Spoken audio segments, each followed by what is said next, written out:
Hey everybody, movie review next door here, and I'm back on another review. This time I finally checked out The Crow 2024. This is a action horror thriller film from 2024 directed by Rupert Sanders, and it stars Bill Skarsgård, FKA Twigs, Laura Byrne, and Danny Houston. In this film, Uh, soulmates Eric and Shelley are brutally murdered when the demons of her dark past catch up with them. Given the chance to save his true love by sacrificing himself, Eric sets out to seek merciless revenge on the killers, traversing the worlds of the living and the dead to put the wrong things right. So, what did I think of The Crow?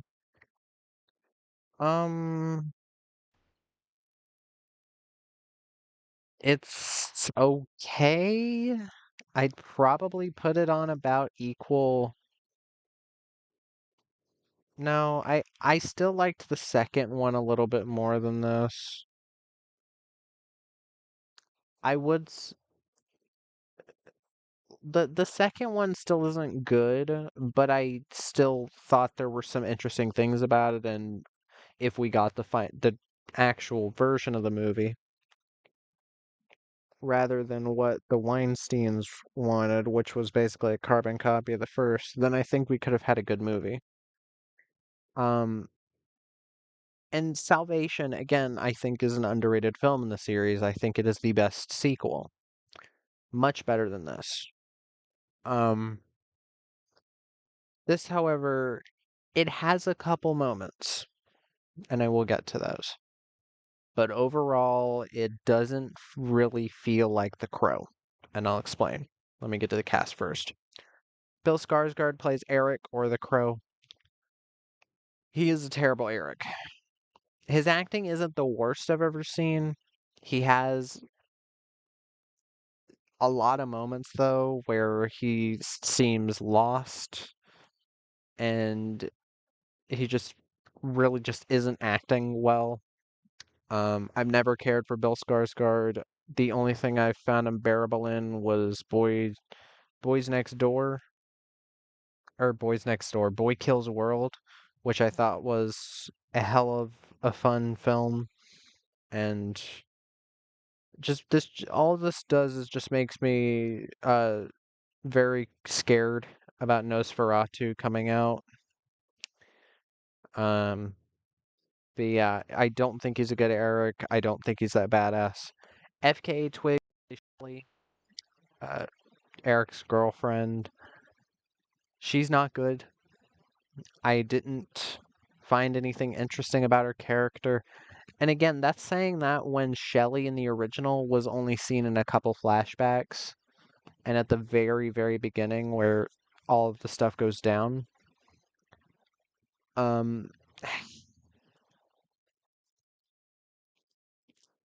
like I don't mind FKA Twigs as a singer. I have a song or two of hers in my playlist. I don't mind her voice. She has a beautiful voice, and in this, of course, they have a scene where she sings for some ungodly reason.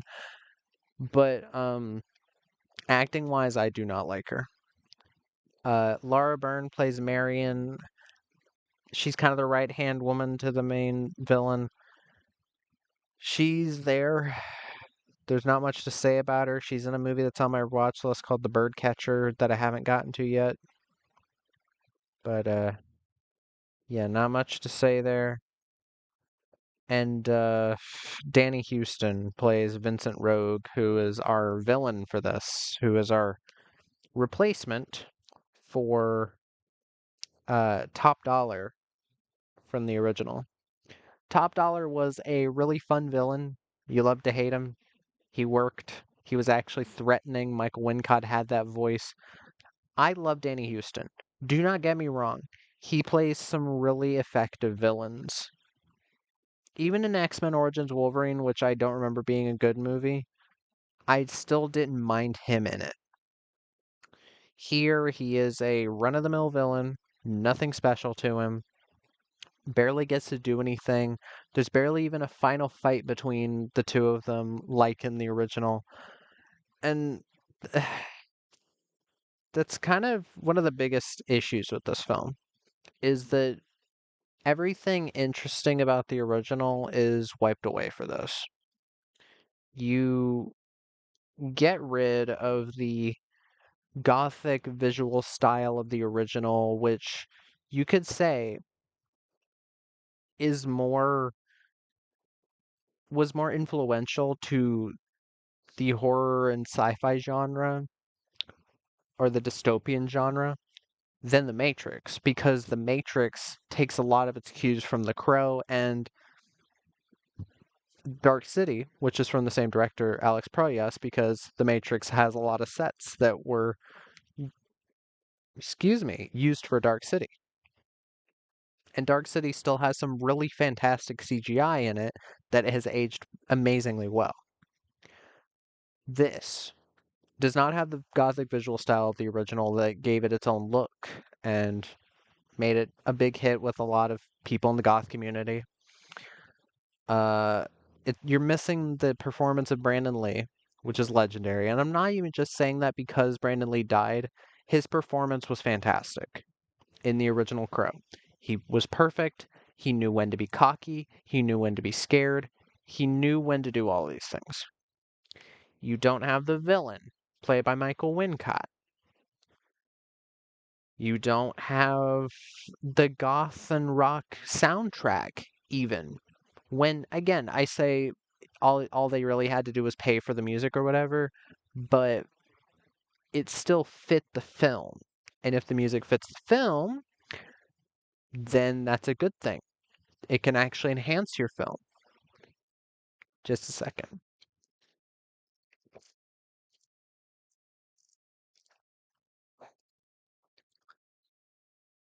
You don't even have the interesting, like, side villains from the original.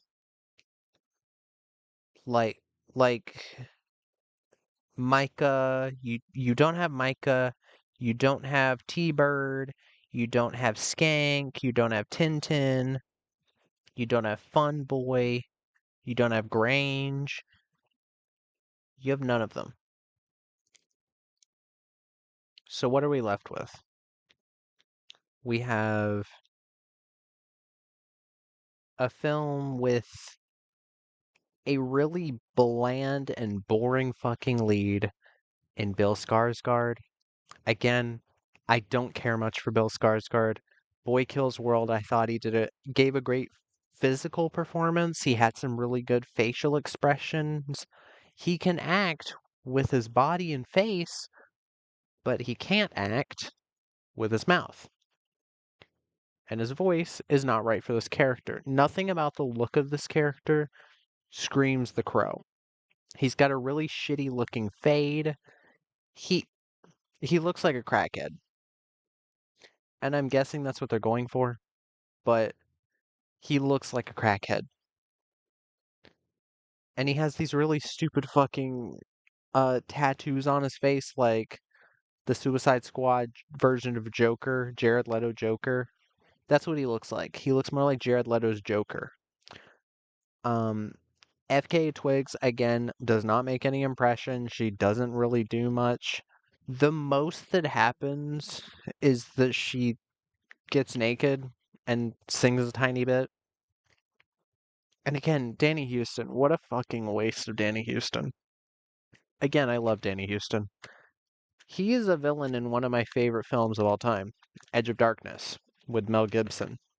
He made a hateable villain that wasn't just cliched. He was like an actual evil bastard that you wanted to see get his comeuppance. In this, I barely know anything about him other than he like whispers in someone's ear and causes them to kill themselves or kill somebody else. And this isn't what the villain did in the original. I know I'm comparing it to the original. It's a remake of the original. This change is really annoying to me. Um, oh, and the relationship. Okay, so in the original, some people would say maybe, oh, the relationship between Eric and Shelley is not well developed. But I'd say that's kind of the point, is that you keep learning about their relationship as the film goes on, and the film really puts you in the middle of it, just puts you in the middle of it with little to no explanation, just like how the character's feeling. And the fact that what happens to them was kind of a random thing, makes it a bit more scary. It makes the villains a bit more threatening. Now that you don't have any side villains in this, and you just have our main villain, who again isn't really involved, side villain wise, who do you have in this? You have Marion, who's apparently being forced to do this. So again, boring. Fucking the one guy who's missing an eye. That's about it. And there's nothing interesting about them. You don't learn anything about them. This film is 10 minutes longer than The Crow, by the way. The original Crow. 10 or 9 minutes longer. And all that extra time spent building up their relationship is mostly a bunch of sex scenes and them saying very emo shit. Like again, the original film is undoubtedly a goth film in like style, visual style, in the music that's presented. This one is like try hard deep when the original is actually pretty deep. Also the music. One of the things I can give this is that the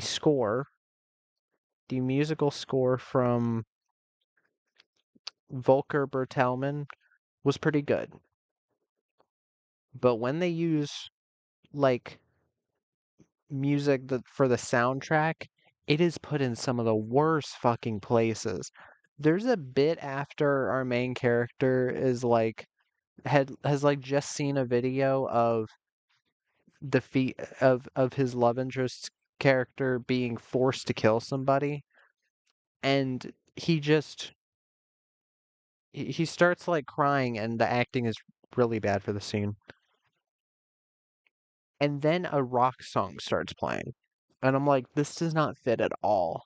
In the original, the music was like getting you pumped up to see him give these guys what the fuck they deserve. And it worked for this like kind of grimy setting, this disgusting like dystopia, like that's always dark as well. Here, it's just, oh, listen, an 80s song. The song by Annie Lennox, I think, starts playing just randomly. Uh, the hoo doo doo doo doo, and it's just a really random mix of random 80s or 70s songs that they could get the license to, and it has no real reason to be there. The visual style, if this is what they think, if they think that this is actually like a goth filter or like a goth visual style they've gone for, they failed. It's really bland. It reminds me of films like Dracula Untold and I Frankenstein, like those very forgettable films. And yeah, it just doesn't look good. This version of Eric is nothing like Brandon Lee's version at all. This version of Eric is a pussy who like is closer to crying than like beating the shit out of someone. The frickin' the way he reacts to whenever he gets like hurt and he realizes that he's not like dying is so boring in this. He's just like he just makes a confused face. Eric in the original when he got shot and realized that he wasn't dying from it, and when he like fell off the building to test it and then fell he hit the ground and then started laughing. I love that moment in the original because he realizes that he now has absolutely nothing to lose and he can actually just go and do all this shit without fear of being killed at that moment. But here he just seems not bothered by it. Um, yeah, just the movie's whole climax. The climax is so boring. Like he shows there is more of a climax in the opera. I kind of wish this film just ended at the opera. I wish the main villain was at the opera because that would have been the place to finish this film. But it finishes at the main villain's house. And I was like, oh, we're gonna get a cool like fight between them, right? No. And it's very boring. Uh and just disappointing. Like again, the most I can really give this film in terms of praise, the film doesn't look too bad. On a technical note, it looks pretty polished. The CGI isn't bad. They even use it for gore at sometimes and blood and it looks fine. There's a regeneration bit that looks pretty good. The Again, the score by Volker Bertelmann. The gore itself is very well done. There's some really nice and brutal moments. There's a bit where he's like going through the opera, which again, this should have been the climax of the film. Because you got the setup where he comes back and then he's actually turned into the crow and all that. That should have been the climax. But it keeps going for a little bit more. But he's going through, he's ripping shit, shooting the bad guy, shooting the like guards, going ripping shit with the sword. He like gets the sword up to this guy's mouth and like pushes it and like dis like gives him a Glasgow smile and it looks so fucking gross. I liked this scene. I wish this film had a bit more of that. There is some decently well done action as well earlier on, but here I do like this scene. I'm okay with this scene. It makes sense for this version of The Crow, I guess. And it was fun to watch. And it's all set to classical music as there's this play going on. It doesn't make much sense that nobody hears the gunshots, but whatever. I'll take what I can get. And again, some of the action scenes near the end of the film are well done. But overall, I can see why a lot of people were disappointed by this, um, as I was too. But again, it's not like it's the worst thing I've ever seen. It's not even one of the worst remakes I've ever seen. It's better than Wicked Prayer. I can 100% say that because Wicked Prayer is a god-awful fucking piece of shit. Bill Skarsgård may not fit the role well, but he's a better fucking fit than Edward Furlong, that fucking dweeb. But I can't say it's better than Salvation or City of Angels. City of Angels had so much, a lot of better stuff too. But yeah, that's all I gotta say. That was my review of The Crow 2024. If you've seen the film, let me know what your thoughts are in the comments down below. If you have any recommendations, put them down there as well. And movie reviewer next door, out.